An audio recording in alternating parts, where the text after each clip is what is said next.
მოგესალმებით ძვირფასო მეგობრებო, ეს ნიკო ნიკოლაძის სახლ-მუზეუმია და მე გიორგი ფანცულაია ვარ. მოგეხსენებათ, ნიკო ნიკოლაძის სახლ-მუზეუმი სოციალური მედიის მეშვეობით პერიოდულად გთავაზობთ ონლაინ ექსკურსიებს, ვიდეო ლექციებს და ასე შემდეგ ნიკო ნიკოლაძის და მისი სახელგანთქმული ოჯახის შესახებ. დღესაც განვაგრძობთ ამ ტრადიციას და დღევანდელი ჩვენი საუბრის თემა იქნება ნიკო ნიკოლაძე ევროპული მოდერნიზაციის არქიტექტორი. მე-19 საუკუნის მეორე ნახევრის ქართული საზოგადოებრივი აზრისა და პუბლიცისტიკის ისტორია წარმოუდგენელია ნიკო ნიკოლაძის გრანდიოზული ფიგურის გარეშე, რომელიც ჩვენს წინაშე აღიმართება არა მხოლოდ როგორც პოლიტიკური მოღვაწე, არამედ როგორც ევროპული მასშტაბის მოაზროვნე და ეროვნული მოდერნიზაციის ნამდვილი არქიტექტორი. მისი ფენომენი იმ ეპოქის პირმშოა, როდესაც საქართველო იმპერიული მარწუხების მიუხედავად თავისი ინტელექტუალური ენერგიის კონცენტრაციასა და დასავლურ ცივილიზაციასთან ხიდების გაბმას ცდილობდა. ნიკოლაძე იყო ის უიშვიათესი მოაზროვნე, რომელმაც შეძლო ეროვნული ინტერესების ფუნდამენტური გააზრება და მათი ორგანული დაკავშირება გლობალურ პროცესებთან.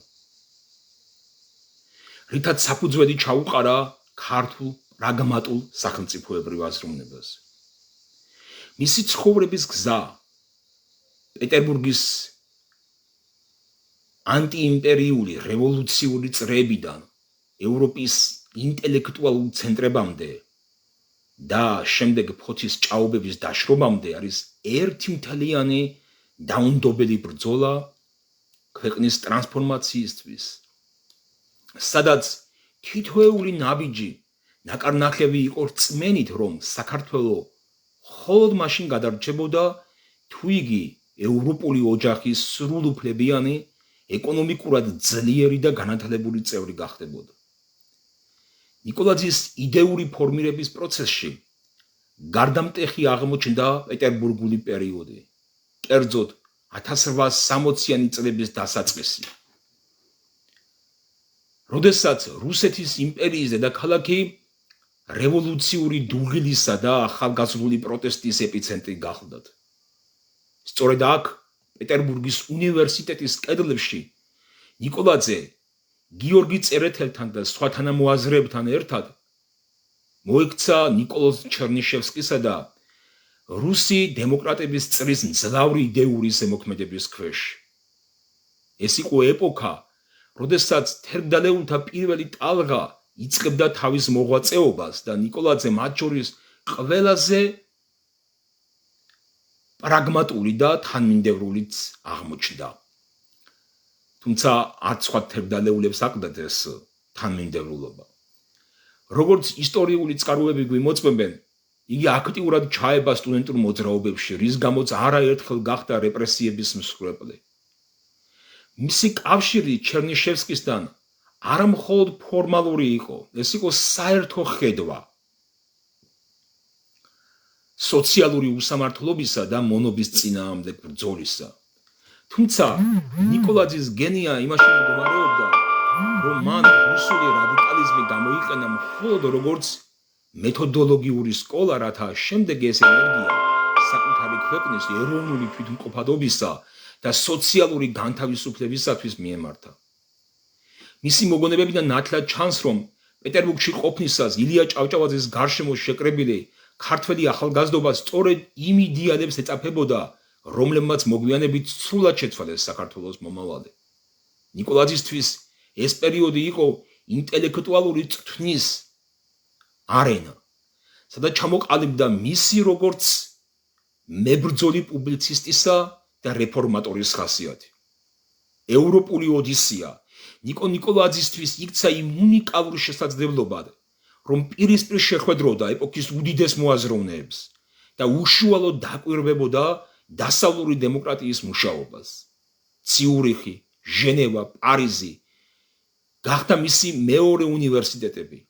განსაკუთრებული ისტორიული და იდეოლოგიური მნიშვნელობა ენიჭება მის შეხვედრასა და შემდგომ პოლემიკას კარლ მარქსთან. მიუხედავად იმისა, რომ ნიკოლაძე იზიარებდა სოციალური სამართლიანობისა და მშრომელი ხალხის ინტერესების დაცვის პათოსს, იგი კრიტიკულად და პრაგმატულად უყურებდა იმდროინდელ სოციალისტურ დოგმებს. ის ხედავდა, რომ ევროპული ეგრეთ წოდებული პროლეტარიატის პრობლემები არსებითად განსხვავდებოდა საქართველოს რეალობისგან, სადაც მთავარი ტკივილი არა კაპიტალისტური ექსპლუატაცია, არამედ ფეოდალური ბატონყმური ნაშთები და ეროვნული ჩაგვრა იყო. მარქსთან პოლემიკაში ნიკოლაძე ავლენდა საოცარ ინტელექტუალურ დამოუკიდებლობას. იგი ცდილობდა სოციალური რეფორმების იდეები მოერგო აგრარული საქართველოს საჭიროებებისთვის. მისი ევროპული გამოცდილება კარნახობდა მას, რომ ქვეყნის გადარჩენა მხოლოდ ეკონომიკურ გაძლიერებასა და დასავლურ ინსტიტუციებთან ინტეგრაციაში იყო. ეს იყო მისი ინტელექტუალური მარტოობის პერიოდიც.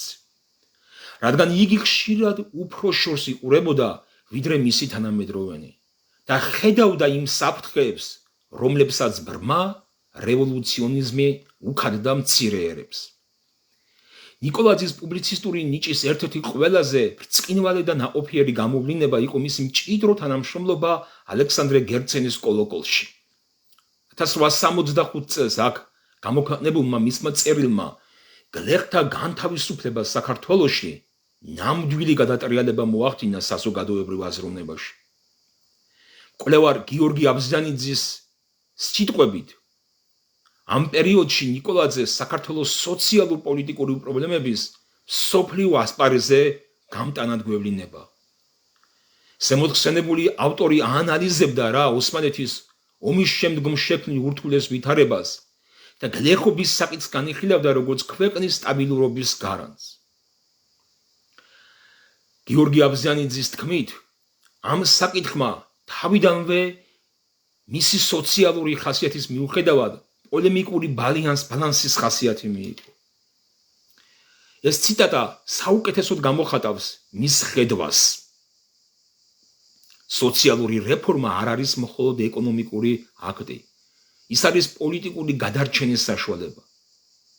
ნიკოლაძე ამტკიცებდა, რომ თუ გლეხობა არ გათავისუფლდებოდა მიწითა და რეალური უფლებებით, ქვეყანა მუდმივი დესტაბილიზაციის მსხვერპლი გახდებოდა. გერცენთან თანამშრომლობით მან შეძლო ეჩვენებინა, რომ ქართული საზოგადოებრივი აზრი არათუ ჩამორჩებოდა, არამედ ხშირად უსწრებდა კიდეც იმპერიის ცენტრში მიმდინარე პროცესებს. მარქსისა და ენგელსის მიერ რუსეთის რევოლუციური მოძრაობის შეფასებისას ნახსენები უდიდესი მოვლენა მსოფლიოში ნიკოლაძის კონტექსტში იძენს იმ განსაკუთრებულ წონას, რაც ქართველ მოღვაწეს ევროპული დონის პოლიტიკურ ფიგურად აქცევს. მისი ესთეტიკური ხედვები და ლიტერატურული კრიტიკა არასოდეს ყოფილა მოწყვეტილი საზოგადოებრივ საჭიროებებს. ნიკოლაძე ლიტერატურაში რეალიზმის მზნებარი და დაუნდობელი დამცველი იყო. მისთვის მწერლობა არ წარმოადგენდა მხოლოდ ესთეტიკური ტკბობის საგანს. იგი მას განიხილავდა როგორც საზოგადოების გარდაქმნის მძლავრი არახს. ის სასტიკად უპირისპირდებოდა ძველებურ, ყოფიერებას მოწყვეტილ და ლიტერატურულ სტილს, რომელიც მხოლოდ აბსტრაქტული იდეალებით საზრდოობდა. ნიკოლაძე მოითხოვდა, რომ ლიტერატურა ემსახურებოდეს ხალხის ყოველდღიურ საჭიროებებს, აშკარავებდეს სოციალურ მანკიერებებს და ასახავდეს გამოსავალს. მისი კრიტიკული სტატიები იყო მანიფესტი ახალი ქართული მწერლობისა, რომელიც რეალისტურ საძირკველზე უნდა აღმოცენებული იყო. იგი მიიჩნევდა, რომ რეალიზმი არის ის სარკე, რომელშიც საზოგადოებამ საკუთარი სიმახინჯე უნდა დაინახოს, რათა მათი გამოსწორების სურვილი გაუჩნდეს. ეს მიდგომა სრულად პასუხობდა მის პრაგმატულ ბუნებას. ყველაფერი, მათ შორის სიტყვაც, უნდა ყოფილიყო პროგრესისა და მოდერნიზაციის სამსახურში. ეროვნული იდენტობისა და კულტურული მემკვიდრეობის დაცვის საქმეში ნიკო ნიკოლაძის როლი განუზომელია. განსაკუთრებით კი მისი დამოკიდებულება უკვდავი ვეფხისტყაოსნის მიმართ. იგი არ იყო მხოლოდ მკითხველი ან აღმთოვანებელი. იგი იყო რუსთაველის ტექსტის ცველი და ქართული გენიის ადვოკატი საერთაშორისო დონეზე. ნიკოლაძე დაუნდობლად ებრძოდა მათ, ვინც ცდილობდა ქართულ კულტურულ მემკვიდრეობის დაკნინებას და მის ფალსიფიკაციას. იგი ამტკიცებდა, რომ რუსთაველი არის არა მხოლოდ წარსულის დიდება, არამედ თანამედროვეობისა და მომავლის ორიენტირი. მისი აზრით, ვეფხისტყაოსანში გატარებული ჰუმანისტური იდეები და თავისუფლების წყურვილი სრულ თანხვედრაში იყო მე-19 საუკუნის პროგრესულ გამოწვევებთან. ნიკოლაძე კლასიკურ მემკვიდრეობას ხედავდა როგორც იმ მყარ-საძირკველს, რომელზეც უნდა აშენებულიყო ახალი, მოდერნიზებული ქართული სახელმწიფო. იგი ოსტატურად აკავშირებდა ეროვნულ თვითმყოფადობას ევროპულ ღირებულებებთან, რითაც ამტკიცებდა, რომ საქართველო თავისი კულტურული კოდით ყოველთვის იყო და არის ცივილიზებული სამყაროს განუყოფელი ნაწილი. ნიკოლაძის პუბლიცისტური მოღვაწეობა გაზეთებში დროება და ობზორი წარმოადგენს ქართული ჟურნალისტიკის ოქროს ხანას. მისი სტილი იყო ჭრელი, რკინისებრი ლოგიკით გაჯერებული და დაუნდობელი ყოველგვარი სოციალური თუ პოლიტიკური უმეცრების მიმართ. ცენზურის მკაც პირობებში იგი ოსტატურად იყენებდა ეზოპეს ენას, რათა მკითხველამდე მიეტანა თავისუფალი, ხშირად რეფორმატორული, რევოლუციური აზრი. მისი სტატიები არ იყო მხოლოდ ინფორმაციული, ისინი იყო საზოგადოებრივი გამოფხიზლებისა და სამოქმედო გეგმის ერთგვარი ნაზავი. იგი ებრძოდა ბიუროკრატიას, ჩამორჩენილობასა და მონურმორჩილებას. ყოველთვის თავაზობდა რა საზოგადოებას კონკრეტულ ეკონომიკურ სოციალურ პროექტებს. ნიკოლაძე იყო პირველი, ვინც ქართულ პრესაში დაამკვიდრა ანალიტიკური ჟურნალისტიკის უმაღლესი სტანდარტი, სადაც ფაქტი და მისი ობიექტური შეფასება უზენაესი იყო. მისი პუბლიცისტიკა წარმოადგენდა არა მხოლოდ ეპოქის მატიანეს, არამედ მისი ტრანსფორმაციის ძლარ მამოძრავებელ ძალას.